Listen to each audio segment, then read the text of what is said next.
बातमी नेपाळची आहे। नेपाळला गेलेले नागपूरचे सुनील सुभेदार बेपत्ता आहेत। गेल्या 4 दिवसांपासून कुटुंबियांशी संपर्क नाहीये। 23 ऑगस्टला ते नेपाळला गेले होते। अंधेरी इथल्या ट्रॅव्हल एजन्सी मार्फत ते नेपाळला गेलेले होते।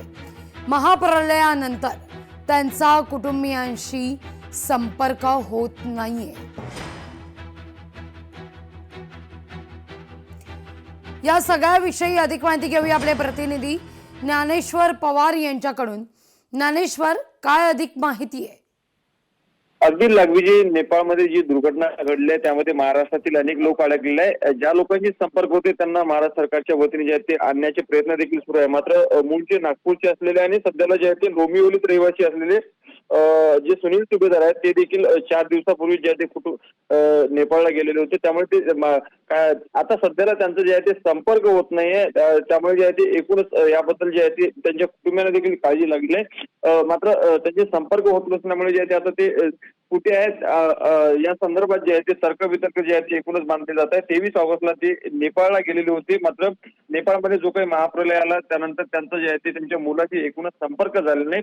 त्यामुळे सद्यस्थितीत तरी यांचा कोणताही पत्ता जे आहे ते लागलेला आहे। मात्र सध्याला जे आहे ते तपास कार्य सुरू आहे। त्यामुळे तपास कार्यानंतरच ते कुठे आहेत याबद्दल जे आहे ते माहिती मिळेल। मात्र काही ज्या लोकांशी संपर्क झालेले आहेत त्यांना जे आहे ते थेट महाराष्ट्र सरकार च्या वतीने जे आहे ते आणण्याचे प्रयत्न सुरू आहे। मात्र सुनील सुभेदार यांचं जे आहे ते अद्याप जे आहे ते संपर्क झाला नसल्याची माहिती समोर येते।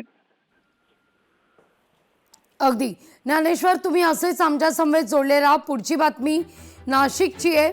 अधिक आपण जाणून घेऊया। आपले प्रतिनिधी सुद्धा नाशिकचे आपल्या सोबत जोडले जात आहेत। नाशिकच्या पेठ तालुक्यातील 11 विद्यार्थी नेपाळमध्ये सुरक्षित आहेत।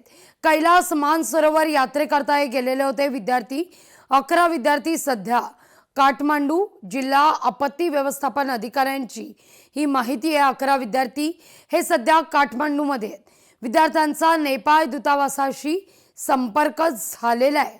तिथून मदत मिळत असल्याची माहिती देखील समोर आहे। अधिक माहिती घेऊया आपले प्रतिनिधी महेश महाले यांच्याकडून। महेश, काय अधिक माहिती आहे?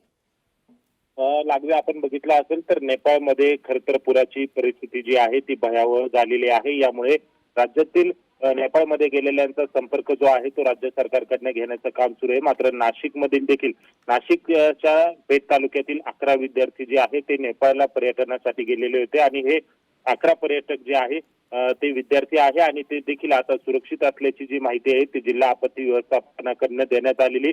खरं तर या विद्यार्थ्यांच्या संपर्कामध्ये जिल्हा प्रशासनासह मंत्री गिरीश महाजन देखील संपर्कात आहे। विद्यार्थ्यांना नेपाळच्या दूतावासाशी संपर्क झाला असून तिथून त्यांना मदत देखील मिळाली असल्याची जी माहिती आहे ती प्राप्त झालेली। सध्या परिस्थितीमध्ये हे 11 विद्यार्थी जे आहे ते काठमांडू परिसरात आहे, ज्यामुळे काठमांडू आणि पोखरा येथे सध्या धोक्याची परिस्थिती नसली तरी हे सर्व विद्यार्थी जे आहे ते सुरक्षित असल्याची माहिती जी आहे ती जिल्हा प्रशासनाने दिलेली आहे। लवकरच त्यांचा भारतात येण्याचा जो मार्ग आहे तो देखील त्यांना जी काही मदत लागणार आहे ती देखील जिल्हा प्रशासनाच्या वतीने देण्यात येणार आहे। मात्र सध्या तरी नाशिक तालुक्यातील पेठ तालुक्यातील 11 विद्यार्थी हे सुरक्षित असल्याची जी माहिती ती जिल्हा प्रशासनाकडून प्राप्त झालेली आहे। अगदी धन्यवाद महेश, तुम्ही दिलेल्या सविस्तर माहिती करता।